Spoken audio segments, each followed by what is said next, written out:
jungle.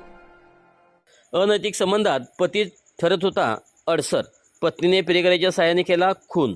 अनैतिक संबंधात पती अडसर ठरत असल्याने पत्नीने आपल्या प्रियकराच्या मदतीने पतीचा खून केल्याची घटना सांगली जिल्ह्याच्या कवठेमंकाळ तालुक्यातील करोली टी गावात घडली आहे. हा प्रकार चक्क खून झाला, अंत्यसंस्कार झाले, तब्बल 8-9 दिवसांनी उघडकीस आला आहे. पोलिसांच्या सतर्कतेमुळे हा प्रकार समोर आला आहे. या प्रकरणी पोलिसांनी मयताची पत्नी, तिचा प्रियकर तसेच मयताची दोन्ही मुले या 4 जणांच्यावर गुन्हा दाखल केला आहे. भारत इराप्पा करपे वयवर्ष 58 असे खून झालेल्या पतीचे नाव आहे. तर पत्नी नीलाबाई भारत करपे वयवर्ष 50 आणि तिचा प्रियकर बाबाजी गोविंद करपे वयवर्ष 42, मनोज भारत करपे, अनिकेत भारत करपे असे संशयित आरोपींची नावे आहेत. नीलाबाई करपे व बाबाजी करपे यांच्या अनेक दिवसापासून अनैतिक संबंध होते. दोघांच्या अनैतिक संबंधासाठी भारत करपे हे अडथळा ठरत होते. या रागातून खुनाच्या दिवशी भारत यांना काठीने बेदम मारहाण करून गळा दाबून ठार केले होते. कोणाच्या कोणालाही सुगाव लागू नये या हेतूने घरासमोरील खिडकीस ठिबकच्या पाईपने गळफास घेतलेल्या अवस्थेत अडकून ठेवून बनाव केला होता. या घटनेची कल्पना मनोज करपे व अनिकेत करपे या दोन्ही मुलांना झाली. दोन्ही मुलांनी भारत करपे यांचा मृतदेह उतरून कवठेमंकाळ उपजिल्हा रुग्णालयात आणला. वडिलांचा मृतदेह गळफास घेतलेल्या अवस्थेत काढून आणल्याचे डॉक्टरांच्यापासून लपवून ठेवले. या वडिलांचा मृत्यू दारू पिऊन झाला याचे डॉक्टरांना सांगितले. डॉक्टरांनी विच्छेदन करण्याचा सल्ला दिला, मात्र त्यांनी तो न ऐकता वडिलांचा मृतदेह करोली येथे घेऊन गेले व नातेवाईकांना बोलावून मृतदेह जाळून अंत्यविधी उरकण्यात आला. प्रकरणी पोलिसांनी मयताची पत्नी, तिचा प्रियकर व दोन्ही मुलांच्यावर खून करून मृतदेह नष्ट केल्याप्रकरणी गुन्हा दाखल केला आहे. नमस्कार, मी प्रवीण कुमार कांबळे, पोलीस निरीक्षक, कवठेमंकाळ पोलीस ठाणे. कवठेमंकाळ पोलीस ठाणे हद्दीत असलेले दूर क्षेत्र सलगरे यातील आमचे बीट अंमलदार पोलीस हेड कॉन्स्टेबल रवी गोसावी यांना त्यांच्या बीटमधील कर्ली गावामध्ये भारत इराप्पा करपे वय 58 वर्ष यांचा दिनांक 28 मार्च या दिवशी त्यांची मिसेस नीलाबाई करपे व तिचा प्रियकर बाबजी करपे या दोघांनी मारहाण करून गळा दाबून जीव घेतलेला आहे. अशा पद्धतीचं खून केला याबाबतची माहिती, गोपनीय माहिती मिळाली होती. त्या गोपनीय माहितीच्या अनुषंगाने त्या शेजारी राहणाऱ्या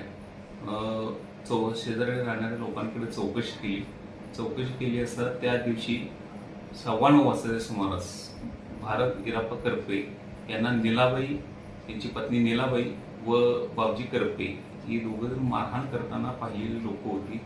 तसेच त्या दिवशी मारहाण केल्यानंतर त्यांना त्यांच्याच भावाच्या घराच्या खिडकीला गळ्यामध्ये ठिबक सिंचनाचा पाईप लावून गळफास लावून गळफास लावण्याचा बनाव केला होता. मात्र त्या ठिकाणी रोहन साळवे हा मुलगा वॉशरूम करता गेलेला असताना त्याने ते पाहिल्यानंतर त्यांना परत इथे हॉस्पिटलमध्ये आणलं. हॉस्पिटलमध्ये आणल्यानंतर इथे ते दारू पिऊन मयत झाले अशी खोटी बतावणी केली व त्यांचं पीएम न करता परत नेऊन त्यांचं प्रेत 4:30 वाजता दहन वगैरे केलेलं होतं. ही गोपनीय माहितीच्या आधारे खात्री केली. यावरून असं झालं की नीलाबाई तसेच बाबूजी करपे या दोघांमध्ये अनैतिक संबंध होते. अनैतिक संबंधाला कुठेतरी अडथळा येत आहे. भारत करपे यासाठी त्यांना मारहाण केली होती, काठीने मारहाण केली आणि परत नीलाबाई यांनी त्यांच्या गळा दाबून तिचा मय झाल्यानंतर, हालचाल थांबल्यानंतर त्यांना नीलाबाई आणि बाबाजी या दोघांनी उचलून गळ्याला ठिबक सिंचनाची पाईपमध्ये लावून खिडकीला अडकावून गळफास लावल्याचा असा बनाव केला होता. आणि त्यात सामील त्यांची मुलं देखील, त्यांना ही बातमी तिच्या आईने सांगितली होती. मिळालेल्या गोपनीय माहितीप्रमाणे सर्व तपास केला असता जे गोपनीय बातमी होती ती पूर्णपणे खरी होती. भारत इराप्पा करपे यांना त्यांची पत्नी नीलाबाई करपे व बाबूजी करपे या दोघांनी मारहाण करून गळा दाबून जीव ठार मारले. तसेच त्यांची मुले अनिकेत करपे व मनोज करपे यांनी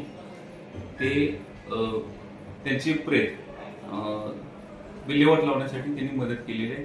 असं निष्पन्न झाल्यानंतर त्यांच्या विरोधात कवठेमंकाळ पोलीस ठाणे गुन्हा नंबर 131/2026 BNS कलम 103(1) 238 3-5 प्रमाणे गुन्हा दाखल केला असून त्याचा तपास आम्ही स्वतः करीत आहोत.